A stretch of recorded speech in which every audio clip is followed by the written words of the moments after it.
Welcome to my channel, INTJ Island. Today, I'm going to talk about the INTJ limiting social interactions. Children, especially extroverted children, will often find themselves in need of help when they are alone. They are quickly bored and they run to their moms or siblings, or perhaps seek out their friends simply to be entertained. They can't stand being alone and fending for themselves. They find their fun in life primarily with other people. But INTJ children are different. It is very common that we are pulled into social interactions rather than seeking them out. It is like salt in the diet, where most experts tell you that the biggest problem is trying to get your sodium level down. The same thing with fat. Most people have no trouble getting all the salt and all the fat that they need into their diet. It is trying to limit these things that takes work. It is just the same for social interactions for INTJs as a rule. There is no problem for us getting enough social interaction in our lives. The toughest problem is keeping that down to a safe level. One of the biggest problems in this area is the fact that those around us who care about us think they need to stick their noses into our business, and they push us to get involved with people. They feel it is their duty to change our introverted personality into a more extroverted one. Can you imagine the reaction we would get if we tried to cage them up and force them to be introverted? Why do we see the absurdity of doing that, but they can't see the absurdity of what they are doing? It really boils down to their thinking that the way they are is superior to the way we are, and they want to force us into their mold. It is well-meaning, almost certainly, but it is truly arrogant of them. They can't stand us being different. As children, this is particularly distressing because we can't opt out of situations. The adults are in charge, and the adults insist that we socialize more. We, being children, have to do what we are told, even if we are dragged along kicking and screaming. One of the great rewards of reaching adulthood is finally being emancipated and being allowed to choose for ourselves how much and how little socializing we are going to accept into our lives. I am pretty sure that one of the contributing factors in what makes INTJs so independent in life is the fact that we spent our entire childhood fighting against the pain of social overdosing. Every extrovert knows how painful it would be for him to be locked up in solitary confinement for an extended period of time. But extroverts have no clue what it is like for someone who enjoys solitary time to be forced into the chaos of social interactions. In school, I had no desire to show off my knowledge. The only times I remember raising my hand was when either something the teacher said wasn't clear or it was clearly wrong. In the latter cases, I have found a very strong lack of acceptance of the facts when I point out errors in the presentation.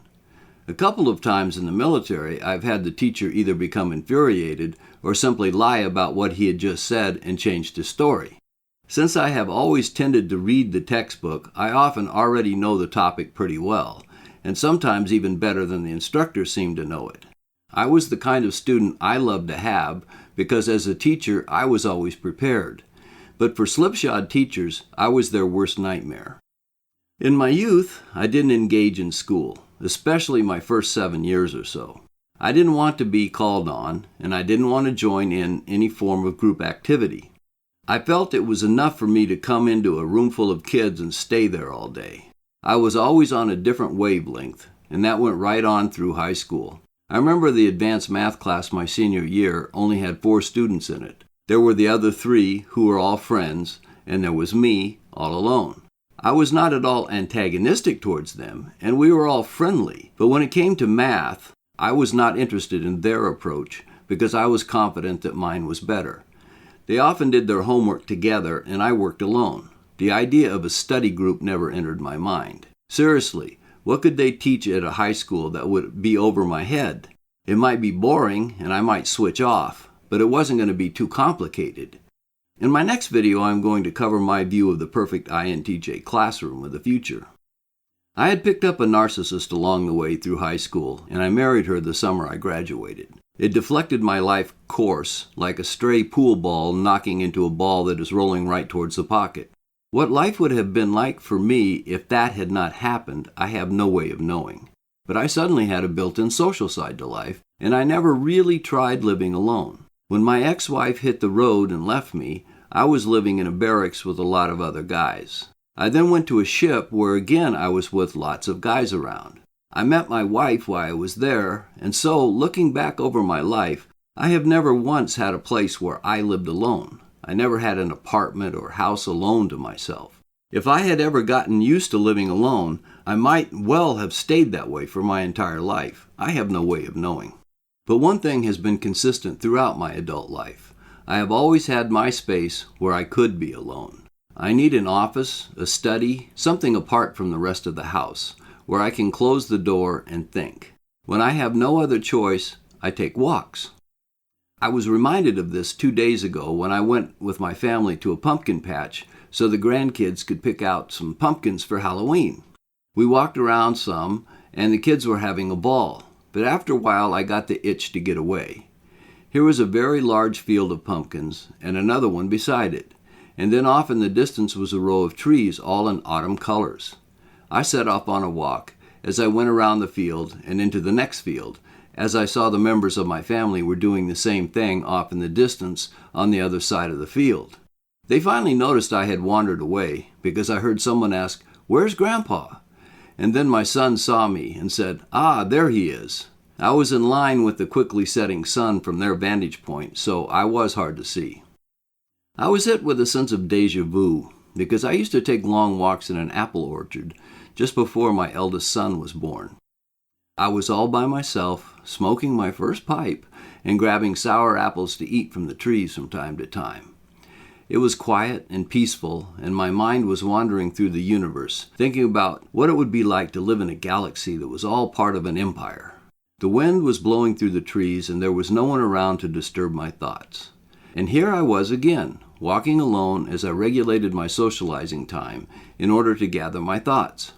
I was limping all the way because I am suffering from plantar fasciitis, but I didn't care. I just bypassed the pain and kept walking. The next morning I could hardly get out of bed. I had to use a cane for a couple of hours as I worked it out and loosened the tendon up under my heel. I finally got to normal, hobbling around without the cane, but it was worth it. I walked all the way around the field and over by the trees, and they were beautiful. Then my wonderful granddaughter ran all the way across the field to say, "We are leaving, Grandpa. It's time to go." My little grandson was right behind her, and he came running to me and put up his hands, and I picked him up and carried him for a while. He finally got antsy, and I put him down, and he ran around in front of me like a snake back and forth across the road. It must be nice to have all that energy.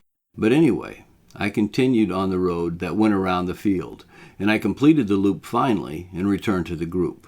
I was then ready for some socializing, and I took pictures of the kids, and we visited, and all was well again.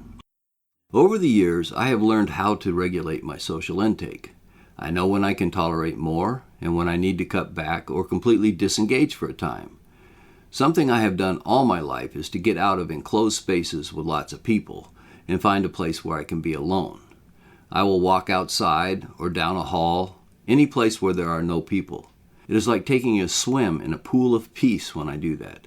I absorb tranquility freely, and it feels great. After some time passes, I am back on my emotional feet, and I can return to the group.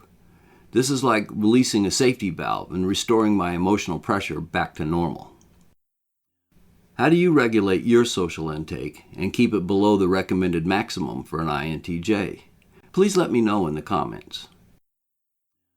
If you enjoyed the video, click like, and if you haven't subscribed yet, please do. I'll see you next time.